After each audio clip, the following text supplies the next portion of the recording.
Happy birthday. ആ അളിയനെ കൊടുത്തു. ഇന്നിന്റെ ബർത്ത്ഡേ ആണ് സ്റ്റാറ്റസ് ഇട്ട് ഞാൻ മെസ്സേജ് അയച്ചു.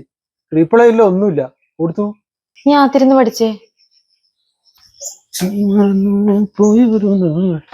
എടാ നീ ഇങ്ങനെ ഇടക്കിടക്ക് ഇവിടെ കയറി വരണം. ഏട്ടനാതൊന്നും ഇഷ്ടമല്ല. പിന്നെ പോരാത്തതിന് നിന്റെ പേരിൽ കുറെ കേസലുള്ളല്ലേ. പിന്നെ നിന്റെ കയ്യിലിരിപ്പ് അത്ര നല്ലതൊന്നുമല്ലല്ലോ. അമ്മേന്റെ കെട്ടുകാലി കെട്ടിട്ട് കള്ളനായല്ലേ നീ. അതൊന്നുമില്ലടാ, ഞാൻ പെട്ടെന്ന് ചെറുതിന്റെ ബർത്ത്ഡേ ആന്ന് പറഞ്ഞുകൊണ്ട് സാധനം വാങ്ങി. നീ കുറച്ച് വെള്ളം എടുത്താ കുടിക്കേ.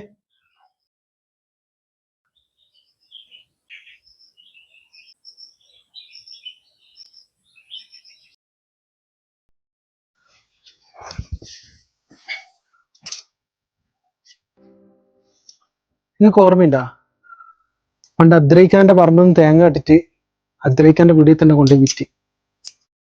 എന്നിട്ട് പിടിച്ച് ഒറ്റയടിക്ക് എന്റെ മൂക്കൊന്ന് ചോര മണത്തിന്. നമ്മളിപ്പോ എനിക്ക് ഓർമ്മയുണ്ട്. ഉടുത്ത മുണ്ടയച്ചിട്ട് കൈമിൽ കെട്ടിയിട്ട് റോട്ടുമ്പിലേക്ക് കൂടി നടത്തിച്ച് എല്ലാവരും ചിരിച്ച്.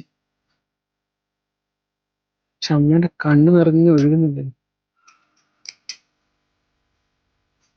ഇങ്ങനൊരു മോനെ പ്രസവിച്ചതിന് കുറ്റബോധം വന്നിട്ട് ആത്മഹത്യ ചെയ്യാൻ തോന്നി നമുക്ക്. അങ്ങനെ തോന്നിയിട്ടുണ്ടോ എന്നോട് പറയില്ലല്ലേ. പക്ഷെ ആരെന്ത് പറയുമ്പോ എനിക്ക് എന്റെ അമ്മ ഉണ്ടാവുന്നുള്ളൊരു ധൈര്യം ഉണ്ട്.